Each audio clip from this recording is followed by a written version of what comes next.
the reason we're both going to speak a little bit today is we're going to partly report to you on a significant event that occurred in Los Angeles last Saturday, a week ago, where, and I think Leni is going to go through most of this, I might, but we're not going to just give you a simple report because it would take too long. It was an event that went from 10 in the morning till 10 at night. And probably, in many ways, one of the most significant aspects was that, you know, as I'll reference, Lynn and Helga, who both spoke over electronic media. They spoke on Skype. With a gigantic screen. And they addressed the audience for about an hour and a half. And the basic theme was Lynn's and Helga's point of go west, young man. The Pacific orientation, it's called. But basically, what's happened in the last period, and I think it's important to get this right, because, and you'll see, because I'm going to give you a little bit of an update. And it's not a happy update at one level, but it's one that we really have to take seriously what we in the LaRouche movement have to do. But what we've seen over the last couple of months is specifically coming from China, from the new leadership in China, which remember, they just came into office this year. Xi Jinping, Li Keqiang, the president and the prime minister, they're a new generation of leadership, following Hu Jintao, Jiang Zemin, and so forth. Now, and then you have, and they've been calling explicitly in the last couple of months, and this is a change, and I'll tell you in a minute why and how big the change is, okay? Xi Jinping, in his visits to Indonesia, Malaysia, Russia, and Leni may go over more details, has been, you could say, proselytizing. He's been a missionary for the Eurasian land bridge, explicitly by that name. The Silk Road, some of you may remember Helga being called the Silk Road Lady back in the late 1990s in particular. And this is explicit. He's talking about special relations to Russia and a complete change in orientation towards South Asia, Southeast Asia, virtually every country in one way or another except for the Philippines, which you'll see an interesting point of. We have a couple of videotapes. And really what was played at this conference, what was displayed at the conference, was the role that Lynn and Helga play in the minds of the Asian population, the leadership, the intellectual leadership of the Asian population. And we'll give you just a couple examples of this. Now so this was a powerful statement, as much as it was a good audience, a lot of good people, but probably the strategically most significant element was the statements that came in, not only endorsing Lynn and Helga, but making the point that they have learned from Lynn and Helga. And you'll see this especially in the video from the Chinese representative. But also some of the others you won't see because the time isn't available to show them all. There are also statements from a leading Japanese economist, a guy named Katagawa, who has spoken at some of our conferences and sent a statement to this conference. And there was participation. Now, why did this happen? Because, see, there's sometimes you find a certain, for want of a better word, a romanticism about Asia, you know, the mysterious Asia, a different place, a different culture, and they do things, and you place a certain hope in the situation. Some of it is justified, but some of it is a mistake. Why did the Chinese, under Xi Jinping, why did they make this change? Because it's a big change, and you'll see what the representative says. But the basic point is, what's happened in China and in Russia? Well, put very simply, since the late 1980s, when you had the fall of the Soviet Union, the fall of the Berlin Wall, early 90s, the breakup of the Warsaw Pact. In a certain sense, China and Russia were oriented to the West, to the Western financial system. In short language, basically, the Chinese had an export policy based on cheap labor. So they were developing the coastal areas, Shanghai and so forth, these coastal enterprise zones, and basically exporting based on cheap labor. And this was part of the Western financial system. This was being promoted by London, by Wall Street, by the oligarchy, very explicitly. The point is, and this is what we're seeing the consequence of, that labor in the West cost too much. You had all these benefits, you had all these wage benefits, health benefits, and so on and so forth. And the idea was, because from an oligarchic standpoint, from a financial monetarist standpoint, there's no value in increased production. There's no value in technological advance.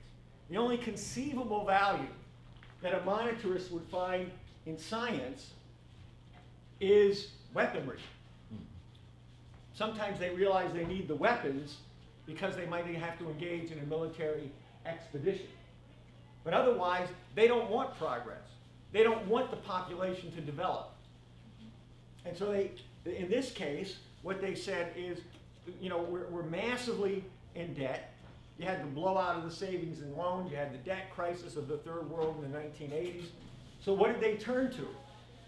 They exported, we call it outsourcing, but you know, they sent, essentially they destroyed much of the industrial West, including the United States, including in some ways Japan, including Europe with a few pockets of exceptions, and they exported it to Asia.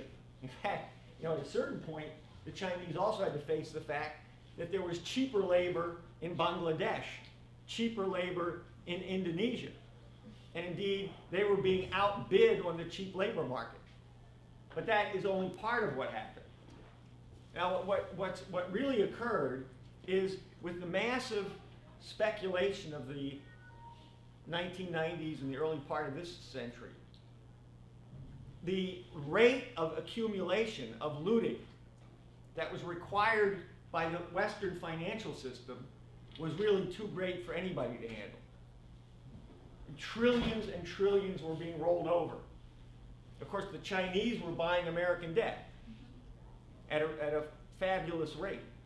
Okay? So what happens? The system blew out in 2007, 2008.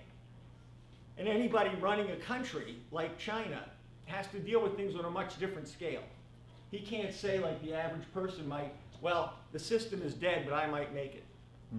I'm going to put my money somewhere where it's okay. If you're running a 1.4 billion person country or a 1.2 billion person country like India, you don't have that luxury. Where is this population going to go? How are you going to deal with the poverty? Because if you don't, you're going to have social upheaval.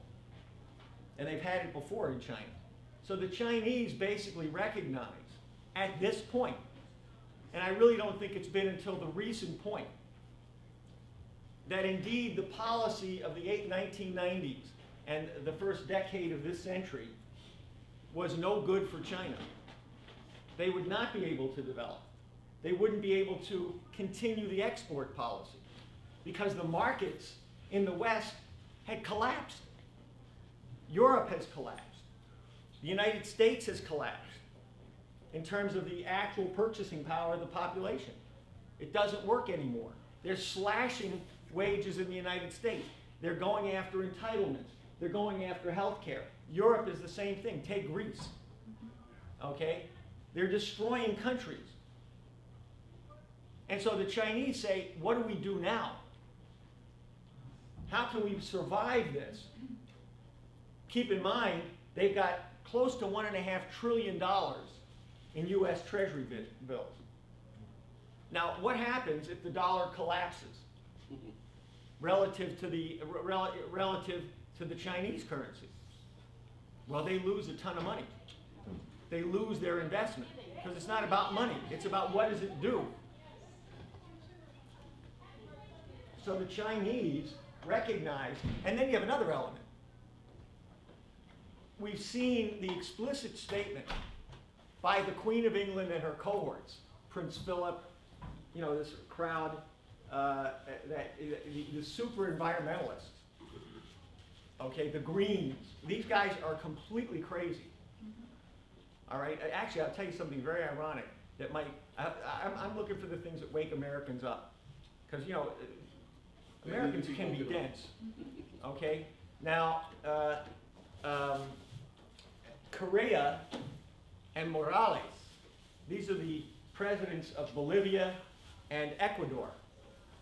Yeah, Bolivia and Ecuador. Now, these guys are leftists, and they're basically anti-American. I'm not saying they're good people. But what's happened is they're explicitly saying that the environmentalists are out to destroy the population of Bolivia and Ecuador. They're not allowing any development. Every time they try. So guess what? Morales wants to go nuclear. Correa wants to go nuclear. They need nuclear power to upgrade the standard of living of their populations. And they're being met with insanity from these environmentalists.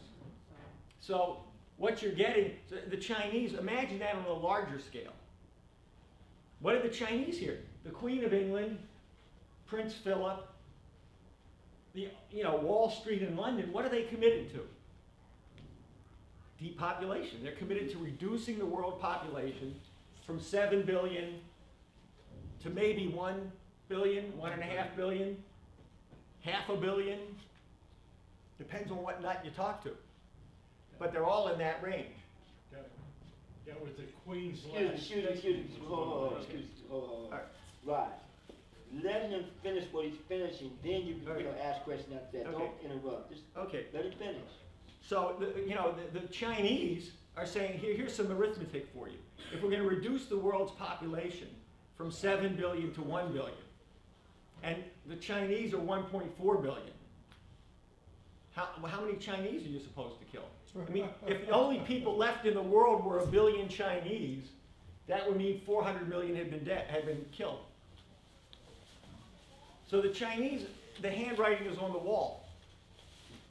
They could not tolerate this any longer. What happened with Russia?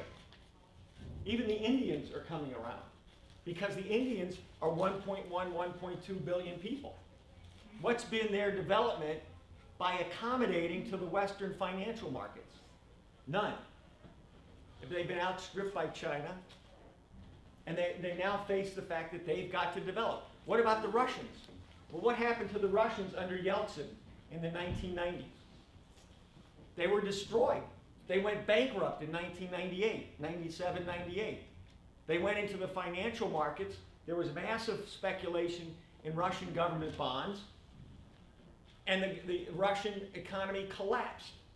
It was part of the collapse, the Asian collapse of 97, 98. What happened even under Putin?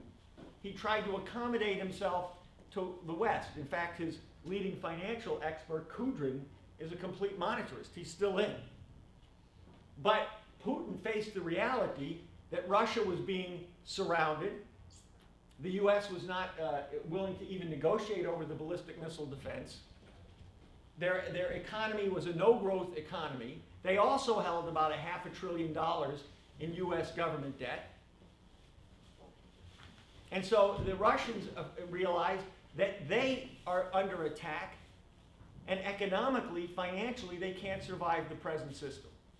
So only in the last period have the Russians, the Chinese, changed orientation. They're looking, shall we say, west themselves. Okay? Or, well, the Russians are looking east, the Chinese are looking west, because the earth is round. But anyway, so this has been a big strategic change, a major change.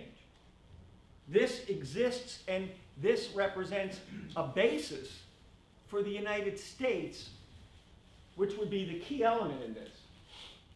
No one should be deluded, and I tell you, the Russians and the Chinese are not.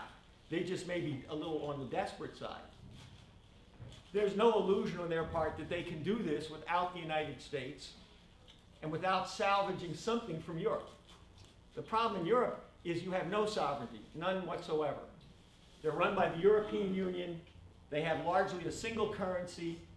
The one functional economy still a little bit is Germany, and the Germans are under attack from London and from Wall Street. You know, they're not pouring enough money into the system. There's not enough bailout. Look, the US system, the European system, is based on a bailout and a bail-in. The government bails it out, and if that isn't enough, they take deposits, they take bonds, they take whatever. You look at this Obamacare, which I'm not going to go into too much detail on, okay, because it's been discussed, I know, extensively. But what is it? It's a bailout and a bail-in for the insurance companies, which are part of Wall Street. Why did you have the repeal of Glass Steagall? Because the financial sector wanted to integrate itself. Remember, the first example was the merger of Travelers Insurance and Citibank. That was the specific merger that the Glass Steagall repeal was meant to allow. So the whole idea, what are they doing? The idea is to merge these financial entities so that they have access to virtually the entire monetary liquidity of the global system. This is what we're dealing with. This is no small potatoes. So what's the idea of Obamacare? Well, if you had an insurance policy and it doesn't meet the, quote, standards, you either lose the insurance policy or you buy another one at a higher price because it's got so much good stuff in it for you. You know, like if you're a 60-year-old woman, you need prenatal care and so on and so forth. Now, you know, this is why you need a single-payer national insurance policy. Some people call that socialism. They got to screw loose. You've just been bombarded with, you know, Churchillian propaganda. Churchill was prepared to, you know, he wanted the communists to lose more than he wanted the fascists to lose. The only problem he had with the fascists was they might override England, the empire, not really England, the empire. And that's what we're living with. So what is this? What happens? You lose your insurance. Now, some people say 93 million people are going to lose their insurance. There's different estimates. So what? But you have to buy insurance. Otherwise, you get penalized. So effectively, you're ordered to increase your payment to the insurance company. Now, on top of that, what happens to the people, the 7 or 10 million, they say that they're going to put into the system, plus these people who lose their insurance? Well, if you're below a certain income and above a certain income, then you get a subsidy from the government. So what's the subsidy? The subsidy is a pass-through from the government to the person, to the insurance company. It's just basically a way to watch the money. You can say it's the person paying for their insurance premium policy, but in fact it's the government on a massive scale pumping money into Wall Street. Now, suppose you can't afford it.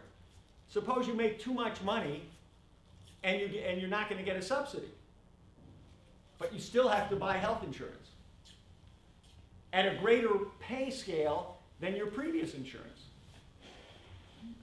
So now you have a bail-in. They're taking it directly out of the pockets of the citizenry. We estimate this at between $200 and $300 billion. And that's on top of the cut that they're implementing in medical care of about $500 billion at least over 10 years. And all this is basically a bailout or a bail-in. So the system is gone, completely gone. And you have to understand this to understand what I'm going to get to, because there's a dynamic here that is really not terribly well understood by Americans. And I must say, just for the purposes of this discussion, present company not excluded, we have to find out what we know. Because you've got a collapse of an entire system. And then you have a legitimate question. Why is Obama still the president? You know, this question has been raised. We may discuss it in the question and answer period. if you look at it, every decent American president, and let's say good American president, has died in office. Not only have they died in office, but a significant number have been killed in office, otherwise assassinated. Now you notice the bad ones, nothing much terrible happens.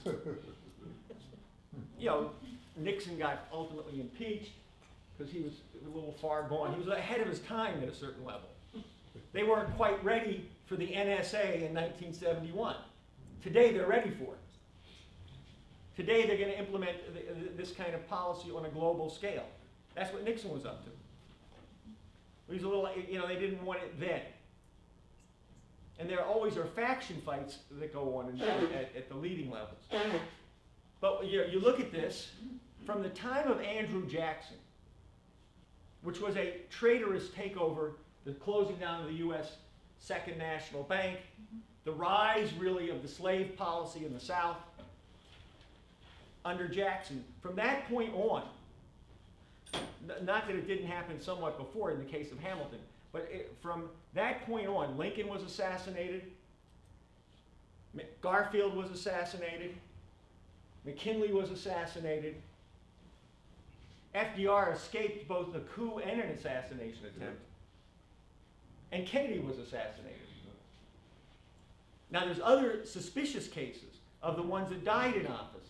Harrison in the early 1840s, Zachary Taylor in the late 1840s, early 1850s, and Harding in the 20s, 23.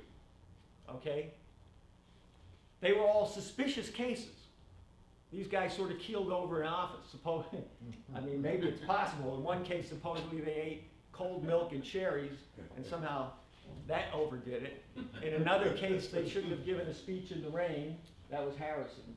And you know, Taylor was a military guy, but I guess the cherry and the milk was too much for him. And then, of course, Harding died supposedly eating bad oysters somewhere in the Southwest. So that's 7 presidents. 4 of them assassinated. And the thing about Roosevelt, you might ask the question, well, why didn't he get assassinated? Because Roosevelt had a unique quality. And that was that he named the enemy. He said, I'm fighting Wall Street. And even the British. He told Churchill, we're not fighting a war to maintain your empire. Good. And it was well known that he didn't trust the British. That was a saving grace.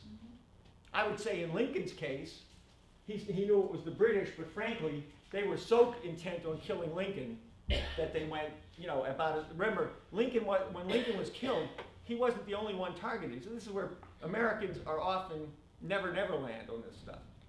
We talk about lone assassins, and you say, well, Lee Harvey Oswald, John Wilkes Booth. Isn't it the case that most Americans think that Lincoln was killed by a lone assassin, John Wilkes Booth? Well, it's not true. Conspiracy. It's not true. It's the same night that Lincoln was assassinated, they had Seward was attacked, the Secretary of State. His son was almost murdered, trying to defend his father. Seward was seriously wounded. And there was a person whose target was Ulysses Grant, the head of the Union Army. Grant, it turned out, did not go to the theater with Lincoln because his wife was sick. Otherwise, he was a target. This wasn't a lone assassin. It wasn't even a lone assassin that night. And Roosevelt had some idea of this. And, you know, Lynn has raised the question, why do the American people let this happen? Why do the presidents feel they have to go out and do these, expose themselves? I'll tell you, take the case of Lincoln. When Lincoln came into his inauguration, he had some people who said, they're going to try to assassinate you. There's a team out to hit you. And so Lincoln sneaked in, he switched trains in Baltimore overnight, and he snuck into D.C. Pretty clever, you know, he outsmarted them. But what happened? He was vilified in the American press. for being a coward, for not facing and standing up to this attempt, and so forth and so on. So it's the American people who often put pressure on. Why don't you have the guts to go out there and talk to the people? So you have to realize how we've been fooled on this stuff. How we've been, foolish on this stuff. And now we're faced with this situation. Look at Obama. I give a good example. Obama, I'll just give you this one. I'm not going to go through all the crimes of Obama because there's a few other points to be made. But what did he say over and over? I mean, there's video clips of this that are all over the place. He didn't say it once. He didn't say it twice. He said it over and over again. And it's not that this is the biggest issue, but it's interesting. He said, I can assure you that if you want to keep your insurance policy, you can keep it. Trust me. Okay, I'm a good guy. Trust me. Okay, so what happened? Now we find out that in 2010, they knew that millions couldn't keep their insurance. Obama knew. Now, what does Obama do at this point? Well, he had some flunkies like Ezekiel Emanuel and Sebelius and so forth, the Secretary of Health. And they said, well, it's the insurance company's fault. And they, we're sorry, and this and that. And that didn't fly too well, since the whole thing was Obama's policy. So on Monday, Obama says, well, look, what I said was, if you want to keep your insurance, you can keep it, as long as there's no change in the law. Well, he never said that. That's a lie. Underlined statement. It was a complete lie. He never said it. Look at the film clips. As they used to say in the sports world here, let's go to the videotape. And you'll find out that, that isn't what he said. But it's a bald-faced lie. Then when this is shown, he says, well, if anyone was misled by my assurances, I'm sorry. Okay? That's it, right? Yeah. Now, what happened? Nothing. They haven't taken Obamacare back. They haven't extended the mandate. Now, here's a perfect case. What is going on? How does this happen? Well, this is what happens when a citizenry thinks that it's all up to the powers that be. It's not up to me. I'm too small. I've got to save myself. And there's nothing left to save. The country is, look, this country is going to hell in a wastebasket. That's right. Okay? Because the American population has let it happen. A good example is the Tea Party. Now, there's some people in there who might have some intentions. But look at the Republican Party. They're a bunch of jerks. They're about as dumb as wallpaper. Okay? And what are they pushing? Well, if you don't have insurance, any insurance, any national insurance policy is communism. And if you don't have insurance, get a job. Okay, there's 8% unemployment officially, 15% underemployment. Where's the job? Well, if you had that good old spirit, you could find a job in the capitalist world of dog eat dog. Well, that has nothing to do with the American system. Where did FDR come from? He said, this is crap. I'm not going to put up with this. We're not going to let senior citizens and unemployed suffer. That's the same thing that Lincoln did. People have the wrong idea of what the United States is. We're anti-immigrant. Where did the anti-immigrant policy come from? From Wall Street, from Long Island, from people like Harriman, Cold Harbor, eugenics. Where did eugenics come from? The British, the Dutch. And Americans have tolerated this. You even get this situation among minorities. where, you know, Hispanics say it's the Chinese, the African Americans say it's the Hispanics, you know, the Romanians say it's the Greeks, who knows what? Yeah.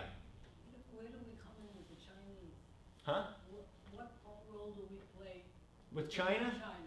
Yeah, the role that we played is the role that Lynn has already played, because you'll see they see the whole.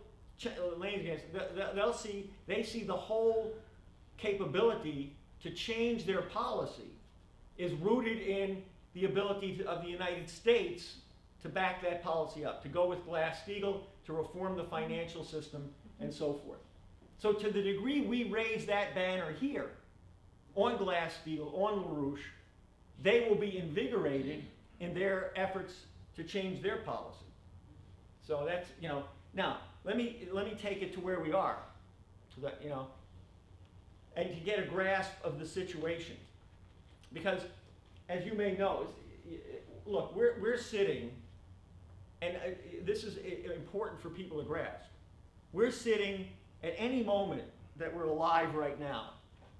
We're sitting within hours or days or weeks of a potential thermonuclear war. Now, I can say, yes, the world might go to hell in a financial crash. We already see food shortages, the food stamp cuts. You think about doing this on the Thanksgiving month. You're going to cut food stamps the 1 month of the year that many of these families celebrate by being a little extravagant on food. It's supposed to be a day of Thanksgiving. They won't be able to do it because they're going to run out of food stamps. That's already going on. So you can get social upheaval. But and this is not separate from the threat of thermonuclear war. Because what's going on? The Wall Street, London, the financial elite, what are they saying? Populations are going to have to pay. We're going to stay within this monetary system, and the populations are going to have to pay with blood and bone. We're going to cut services. We're going to let people die in hospitals or by not going to hospitals. If you're 65 years old, maybe your quality of life isn't going to be too good, so we're not going to treat you with these things. We're going to cut off food production. We're not going to have water management, and so on and so forth. So people, what causes most initial upheavals? Food shortages. You know, Egypt. What started the so-called Arab Spring? Food riots. Then there's subsidies on, you know, transportation. Things that keep people, they can't even get to their jobs. So the financial policy of a collapse is pushing countries and populations to the brink of conflict. So what's the typical way of dealing with this? Divide and conquer. Who's your enemy? Your next door neighbor? The immigrants? The Chinese? India, that's the enemy. Russia, that's the enemy. And so they get people to engage in these kinds of conflicts. They threaten Russia and China. Oh, sure, they're after Syria. But who's backing Syria? And they knew that in the beginning. The Russians. So when you go at Syria, you're going at the Russians. Now, this is insanity. Now, and you take it right up to the present, even up to the last night webcast that Lynn did. Because look, this week, there's an effort to start negotiations with Iran, the P5+1. It was already begun, and I think Thursday and Friday they got together. Kerry was there, Fabius, the foreign minister of France, and Lavrov showed up from Russia. Now, you have to have the stage set. At the same time, there's the possibility of a negotiation over Syria. Geneva 2, when the Russians came in and said, we'll guarantee that the Syrians give up the chemical weapons. And the Syrians have given up the chemical weapons. Even though the August 21st incident has never been proven to be the present Syrian regime. Many people think it was at least a segment of the opposition. But nonetheless, they gave up the chemical weapons. And there's no doubt the Russians, the Iranians were behind pushing in this direction. So we have a negotiation over Syria. Now, what's happened since then? The Israelis, under Netanyahu, are saying, we don't want this. You know, there's got to be more sanctions on Iran. There's got to be a tougher policy on Syria, and so forth. Now, keep in mind, you know, when I said American presidents in particular are targeted, and it's true. The British, the Dutch, the financial sector is against the American Republic because of its history, and that's, Lynn is going through it. I'm not going to try to go through it. But this goes back to the Renaissance, when leading figures in the Renaissance knew that Europe was going to fail, was failing. And Cusa and others said, let's go to the new continent. And since then, the European oligarchy has been against this. But let's look also at the situation, let's say, you know, King was assassinated. Patrice Lumumba was assassinated. Other leading figures in the non-aligned movement, Indira Gandhi and her son, and Mohandas Gandhi. Key German bankers? Yeah, key German bankers like Herrhausen. All assassinated. A lot of lone assassins running around the world. Okay? All of them gone. So what do you have now? You have Netanyahu, this guy, you know, who thinks his mission in life is to destroy Iran. You know, the whole family, his father was a nut, only he lived to be like 100 and some odd years old. His father was the guy who wrote the history of Jews in Europe, or Spain, and said, look, there's simply an anti-Semitic strain in Europe, period. And this is what you get among some of these Israeli fatalists. Okay, on the other hand, who else was assassinated? Rabin. A guy who was a hardliner who finally wanted peace. And he was assassinated by who? A right-wing Israeli. And everybody knows it wasn't a lone assassin. This was the policy of the same wing in Israeli politics that Netanyahu endorses. Now, what else is going on? The Saudis. The Saudis are pissed off. Excuse my language, but the Saudis are angry. Okay? What are the Saudis saying? The U.S. should have bombed Syria. And of course, the Saudis are in particular behind a great deal of the fundamentalist upheaval in the Middle East. They funded the madrasas during the Afghan war and so forth. They funded the Mujahideen. They were involved in 9/11. Now what are they saying? We want to lead a separate assault on Syria, and since we can't trust the United States any longer, we want nuclear weapons. Prince Turki, the former head of their intelligence, was interviewed in the Washington Post over the weekend. And he was asked, do you guys want nuclear weapons? He said, I think the Gulf Cooperation Council countries, and yes, we want nuclear weapons. And so what did the Saudis do? This is typical. Because the Saudis don't have a great depth of intellectual capability. It's a monarchy. Most of the people in Saudi Arabia are suppressed, to say the least. Okay, it's not just women, though. The treatment of women is problematic. But what do they want to do? They went to Pakistan, and they told the Pakistanis, we'll help you fend off sanctions on oil and so forth, but, and allow you to build up your nuclear arsenal, but we want our part of the nuclear arsenal. In other words, the Saudis are buying nuclear capability from the Pakistanis. They actually paid Saddam Hussein $5 billion in the 1980s, but he never succeeded in developing a nuclear arsenal.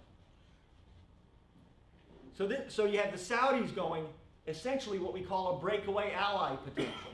This is supposedly an ally of the United States, but it may go on its own policy to war.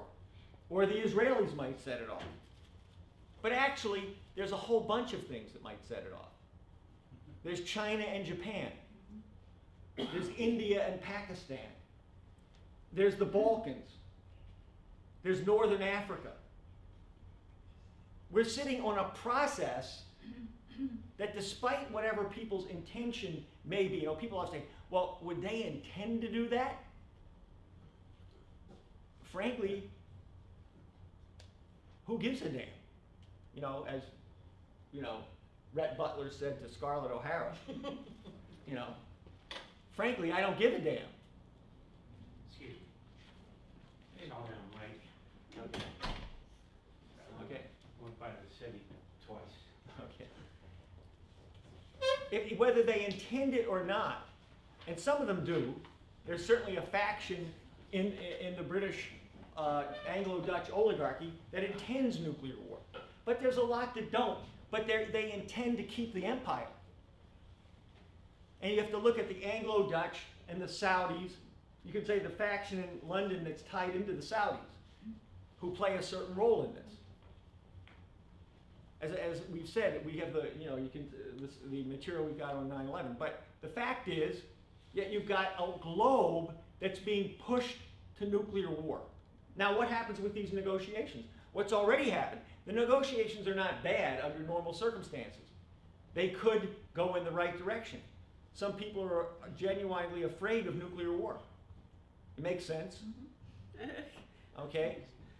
But you have people pushing this and things go out of control. And you get nuclear holocaust.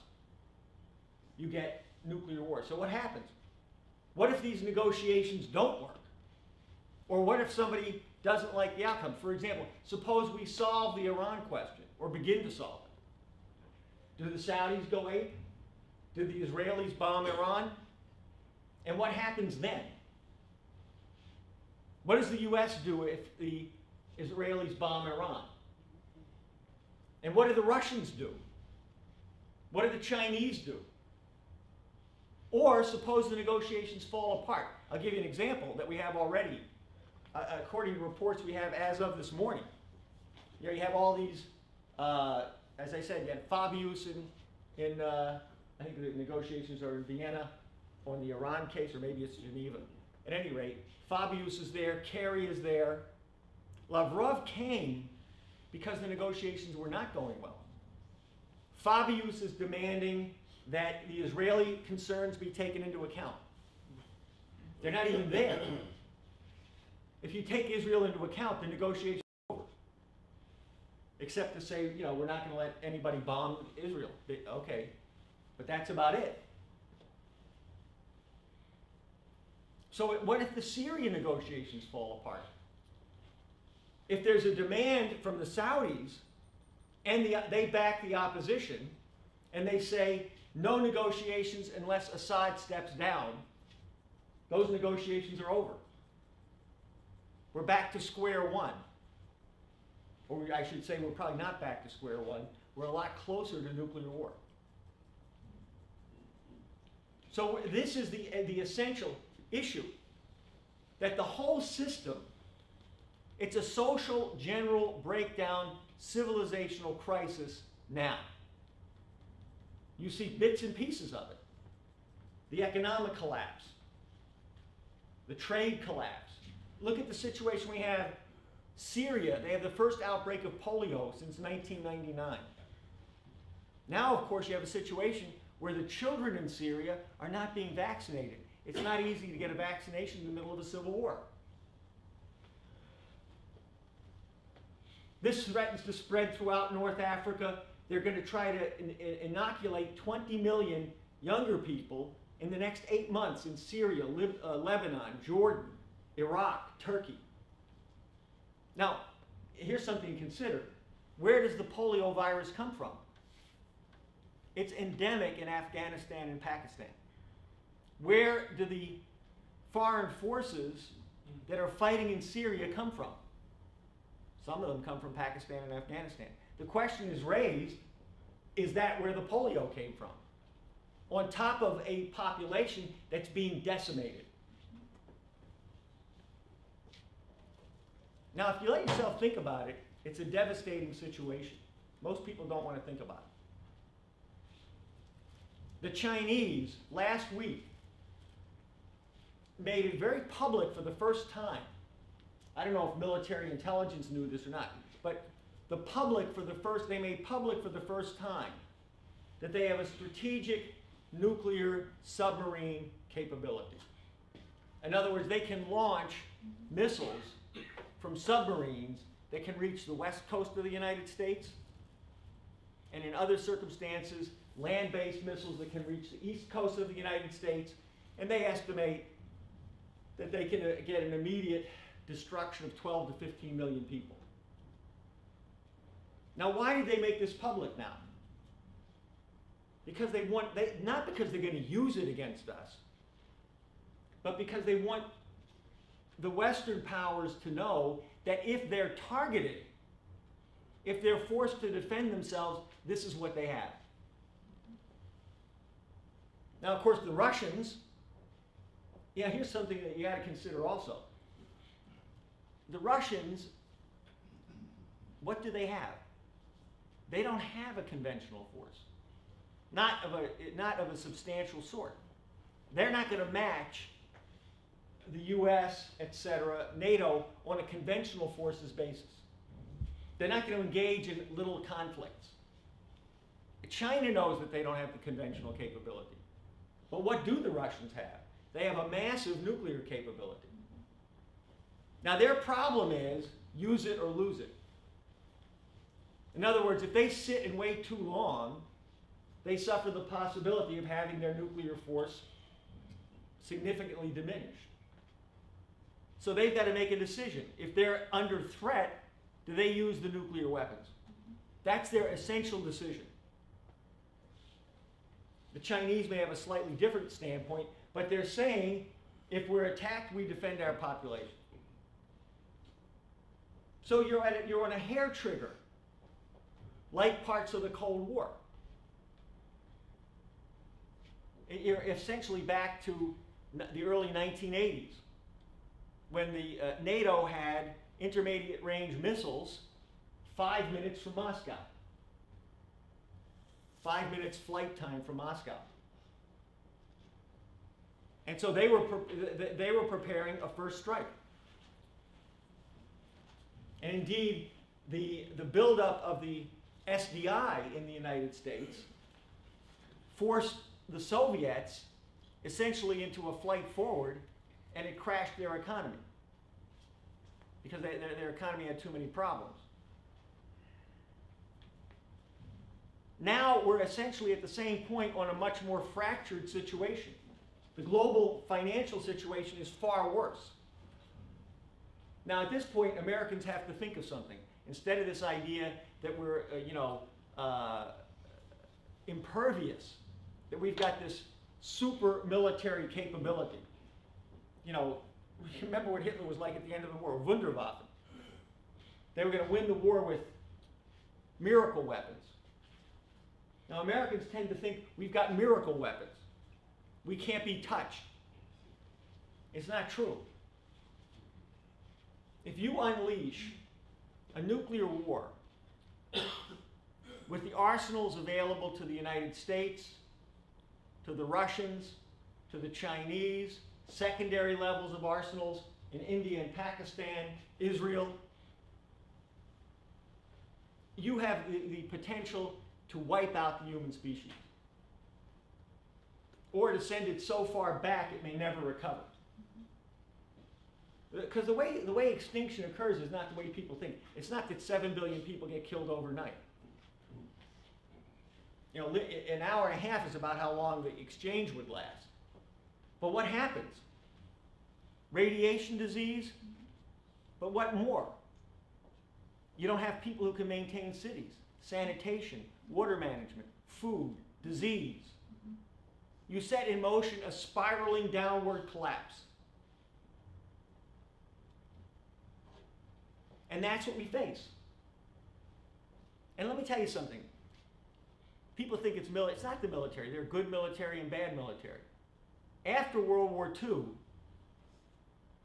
who were the biggest opponents of general warfare? Douglas MacArthur. When he toured the country when he was 75 years old in the 1950s, he said, look, the one lesson we can learn from what happened in World War II, the devastation, and what we saw with Hiroshima and Nagasaki, was that if we ever had a general war again with these kinds of weapons, the human species wouldn't survive. What did Eisenhower say? The same thing. What did some of the scientists who worked on this, even Oppenheimer, who may have been a questionable character, who was the father of the atomic bomb,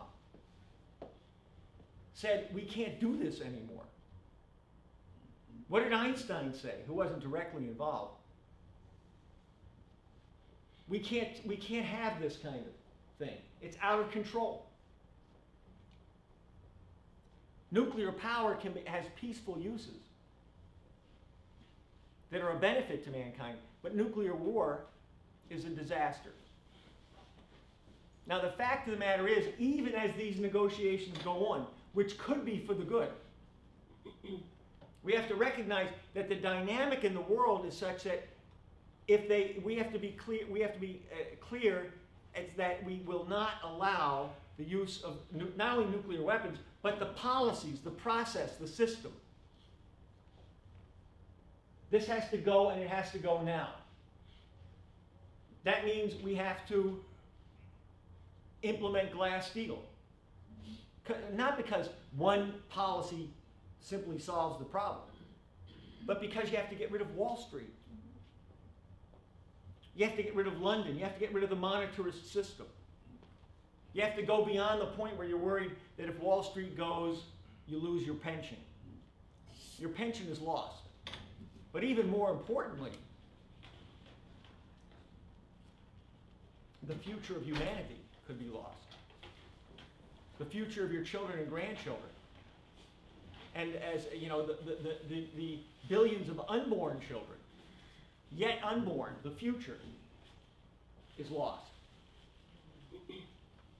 And so that's why we have a mission here that's totally different. Yes, we need Glass Steagall. We got to organize it from the standpoint that it's essential to the survival of the human species. And we need to remove Obama. And you get the same thing. Well, how are we going to remove Obama? It's too late. He's already, et cetera, et cetera. No, you can't have that view. It's not a question of whether it's practical. It's a question of whether it's necessary. Practicality kills people. People in Europe were practical during the 1930s. 20 million Russians died. Millions of Germans. 6 million Jews. 2 to 4 million Slavs. 500,000 gypsies died because people were too practical. So it's not a pleasant situation. It's an ugly situation. And there's no way to make it pretty. It's a little bit like they say the expression goes, putting lipstick on a pig. It doesn't make the pig pretty. So putting lipstick on this strategic situation is not going to make anybody look good or feel better. And you got to look at things like Glass Steagall or the removal of Obama as existential questions. Not nice things, not an issue. And you got to face the fact that you've got cowardice in the Congress, and it's not going to change unless the population gives up its littleness. We're a republic. You got to say to these guys, "You listen to us. We hired you." And that's where we stand. Essentially, they destroyed much of the industrial West, including the United States, including, in some ways, Japan, including Europe, with a few pockets of exceptions, and they exported it to Asia. In fact, at a certain point, the Chinese also had to face the fact that there was cheaper labor in Bangladesh cheaper labor in Indonesia. And indeed, they were being outbid on the cheap labor market. But that is only part of what happened. Now, what really occurred is with the massive speculation of the 1990s and the early part of this century, the rate of accumulation of looting that was required by the Western financial system was really too great for anybody to handle. Trillions and trillions were being rolled over. Of course, the Chinese were buying American debt at a fabulous rate. Okay? So what happens? The system blew out in 2007, 2008. And anybody running a country like China has to deal with things on a much different scale. He can't say like the average person might, well, the system is dead, but I might make it. I'm going to put my money somewhere where it's okay. If you're running a 1.4 billion person country or a 1.2 billion person country like India, you don't have that luxury. Where is this population going to go? How are you going to deal with the poverty? Because if you don't, you're going to have good people, but probably the strategically most significant element was the statements that came in not only endorsing Lin and Helge, but making the point that they have learned from Lin and Helge. And you'll see this especially in the video from the Chinese representative. But also some of the others you won't see because the time isn't available to show them all. There were also statements from a leading Japanese economist, a guy named Katagawa, who has spoken at some of our conferences and sent a statement to this conference. And there was participation. Now, why did this happen? Because, see, there's sometimes you find a certain, for want of a better word, a romanticism about Asia. You know, the mysterious Asia, a different place, a different culture. And they do things, and you place a certain hope in the situation. Some of it is justified, but some of it is a mistake. Why did the Chinese, under Xi Jinping, why did they make this change? Because it's a big change. And you'll see what the representative says. But the basic point is, what's happened in China and in Russia?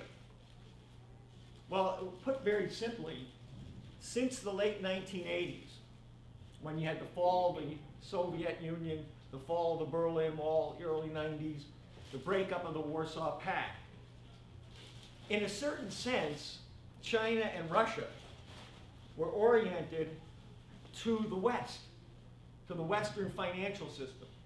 In short language, basically, the Chinese had an export policy based on cheap labor.